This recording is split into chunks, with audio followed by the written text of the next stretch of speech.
I should like to give you a kind of survey of human evolution on the earth that may help us to become more intimately conscious of the nature and being of present-day man. For at this time in man's history, when we can see already in preparation events of extraordinary importance for the whole civilization of humanity, every thinking man must be inclined to ask, how has the present configuration, the present make-up of the human soul arisen? How has it come about through the long course of evolution? For it cannot be denied that the present only becomes comprehensible as we try to understand its origin in the past. The present age is, however, one that is peculiarly prejudiced in its thought about the evolution of man and of mankind. It is commonly believed that as regards his life of soul and spirit, man has always been essentially the same as he is today, throughout the whole of the time that we call history. True, in respect of knowledge, it is imagined that in ancient times human beings were childlike, that they believed in all kinds of fancies, and that man has only really become clever in the scientific sense in modern times. But if we look away from the actual sphere of knowledge, it is generally held that the soul constitution which man has today was also possessed by the ancient Greek and by the ancient Oriental. Even though it be admitted that modifications may have occurred in detail, yet on the whole it is supposed that throughout the historical period everything in the life of the soul has been as it is today. Then we go on to assume a prehistoric life of man, and say that nothing is really known of this. Going still further back, we picture man in a kind of animal form. Thus, in the first place, as we trace back in historical time, we see a soul life undergoing comparatively little change. Then the picture disappears in a kind of cloud, and before that, again, we see man in his animal imperfection as a kind of higher ape being. Such is approximately the usual conception of today. Now all this rests on an extraordinary prejudice, for in forming such a conception, we do not take the trouble to observe the important differences that exist in the soul constitution of a man of the present time, as compared even with that of a relatively not very far distant past, say of the 11th, 10th, or 9th century A.D. The difference goes deeper when we compare the constitution of soul in the human being of today and in a contemporary of the mystery of Golgotha, or in a Greek. While if we go over to the ancient Oriental world, of which the Greek civilization was, in a sense, a kind of colony, we find there a disposition of soul utterly different from that of the man of today. I should like to show you from real instances how man lived in the East, let us say, 10,000 or 15,000 years ago, and how different he was in nature from the Greek, and how still more different from what we ourselves are. If we follow the work of the mind invested by man in his attempts to solve the riddle of world and life, the words, "Know thyself," which were inscribed as a motto in the temple of Apollo, will suggest themselves to the soul in its contemplation. The understanding for a world conception rests on the fact that the human soul can be stirred by the contemplation of these words. The nature of a living organism involves the necessity of feeling hunger. The nature of the human soul, at a certain stage of its development, causes a similar necessity. It is manifest in the need to gain from life a certain spiritual return that, just as food satisfies hunger, satisfies the soul's challenge, "Know thyself." This feeling can lay hold on the human soul so powerfully that it can be forced to think, only then am I fully human, in the true sense of the word, when I develop within myself a relation to the world that expresses its fundamental character in the challenge, "Know thyself." Philosophers have often pointed out that they are at a loss when asked about the nature of philosophy in the true sense of the word. One thing, however, is certain, namely, that one must see in philosophy a special form of satisfying the need of the human soul expressed in the challenge, "Know thyself." It was probably a thought of this kind that motivated Johann Gottlieb Fichte when he stated that the philosophy a man chooses depends on the kind of man he is. Animated by this thought, one can examine the attempts that have been made in the course of history to find solutions for the riddles of philosophy. In these attempts, one will find the nature of the human being himself revealed. For although man will try to silence his personal interests entirely when he intends to speak as a philosopher, there will nevertheless immediately appear in a philosophy what the human personality can make out of itself by unfolding those forces that are most centrally and most originally its own. Seen from this viewpoint, the examination of the philosophical achievements with regard to the world riddles can excite certain expectations. We can hope that such an examination can yield results concerning the nature of human soul development. 4 distinctly discernible epochs in the evolution of the philosophical struggle of mankind, difference of these epochs as distinct as the difference of the species of a realm of nature. In the realm of the history of man's philosophical development, the existence of objective spiritual impulses following a definite law of evolution of their own, independent of the individual men in whom they are observed. The achievements of these men as philosophers thus appear as the manifestation of these impulses that direct the courses of events under the surface of external history. The conviction is then suggested that such results arise from the unprejudiced observation of the historical facts, much as a natural law rests on the observation of facts of nature. It can be shown that in the evolutionary course of the philosophical struggle of mankind, periods are distinguishable, each of which lasts between 7 and 8 centuries. In each of these epochs there is a distinctly different impulse at work, as if it were under the surface of external history, sending its rays into the human personalities, and thus causing the evolution of man's mode of philosophizing, while taking its own definite course of development. The first epoch of the development of philosophical views begins in Greek antiquity. It can be distinctly traced back as far as Pherecydes of Syros and Thales of Miletos, and it comes to a close in the age of beginning Christianity. The spiritual aspiration of mankind in this age shows an essentially different character from that of earlier times. It is the age of awakening thought life. Prior to this age, the human soul lived in imaginative, symbolic thought pictures that expressed its relation to the world and existence. All attempts to find the philosophical thought life developed in pre-Greek times fail upon closer inspection. Genuine philosophy cannot be dated earlier than the Greek civilization. What may at first glance seem to resemble the element of thought in Oriental or Egyptian world contemplations proves on closer inspection to be not real thought, but parabolic, symbolic conception.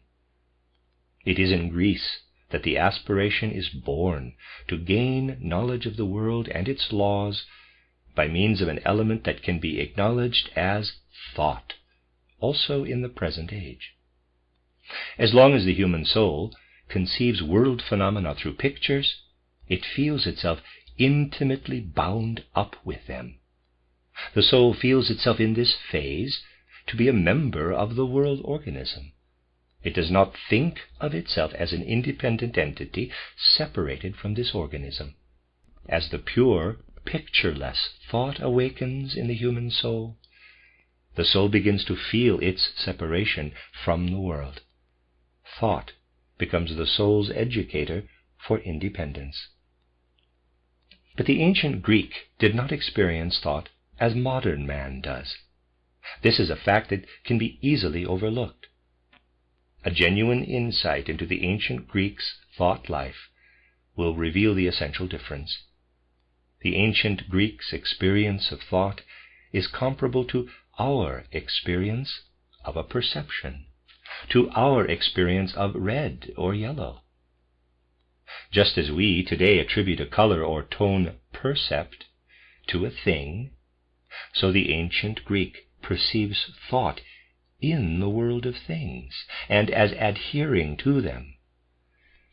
It is for this reason that thought at that time still is the connecting link between soul and world. The process of separation between soul and world is just beginning. It has not yet been completed. To be sure, the soul feels the thought within itself, but it must be of the opinion to have received it from the world, and it can, therefore, expect the solution of the world riddles from its thought experience.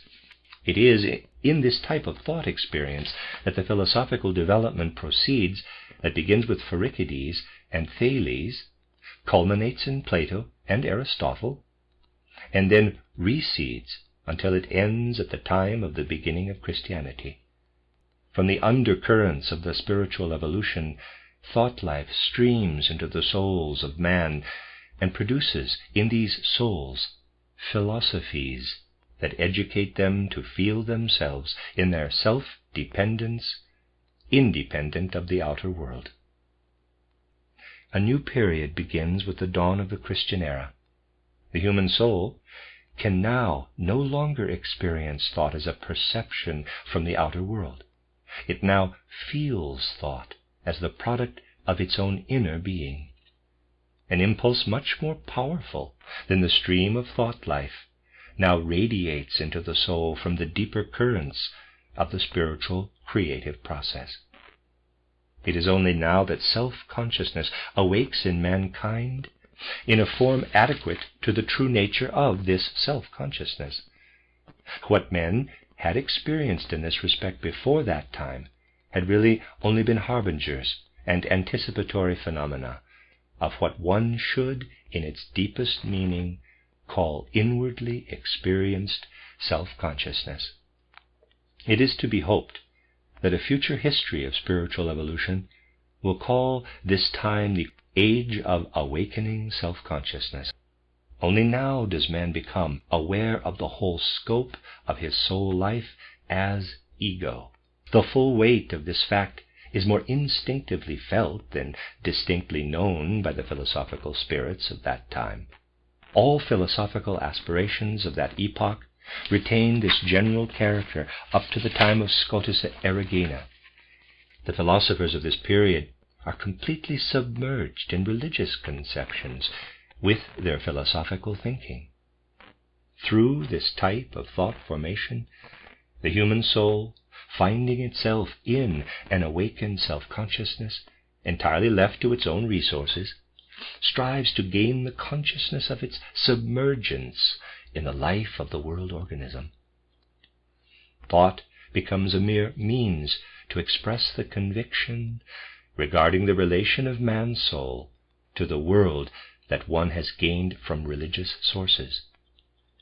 Steeped in this view, nourished by religious conceptions, thought life grows like the seed of a plant in the soul of the earth, until it breaks forth into the light. In Greek philosophy, the life of thought unfolds its own inner forces. It leads the human soul to the point where it feels its self-dependence.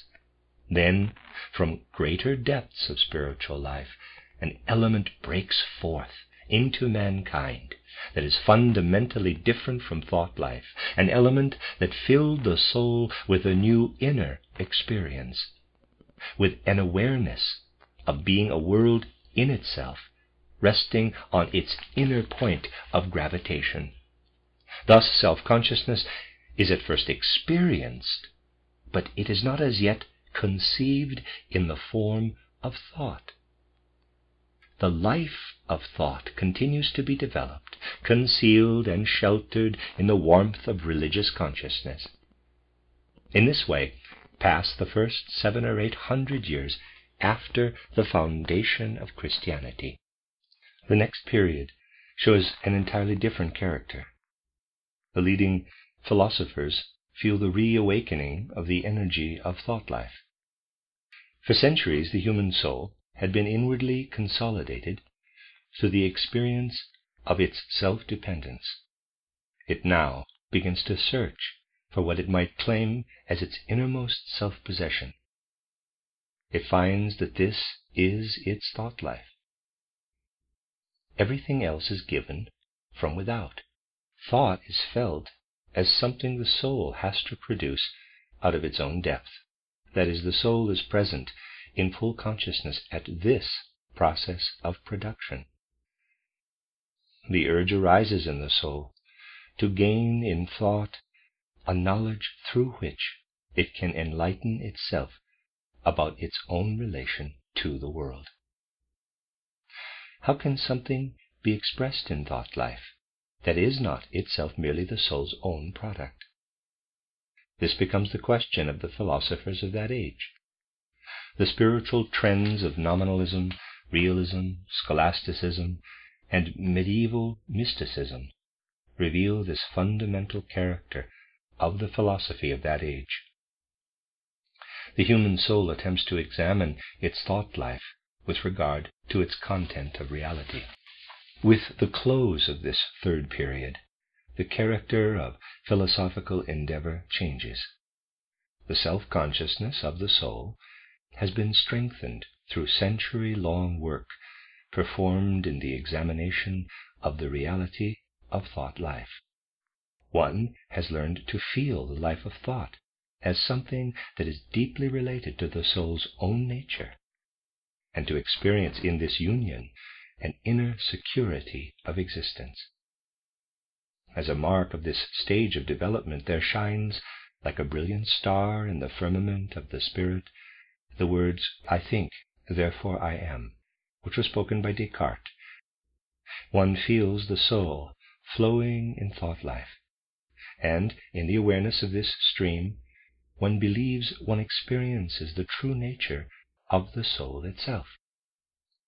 The representative of that time feels himself so secure within this existence that he arrives at the conviction that true knowledge could only be a knowledge that is experienced in the same way as the soul experiences thought life, resting on its own foundation.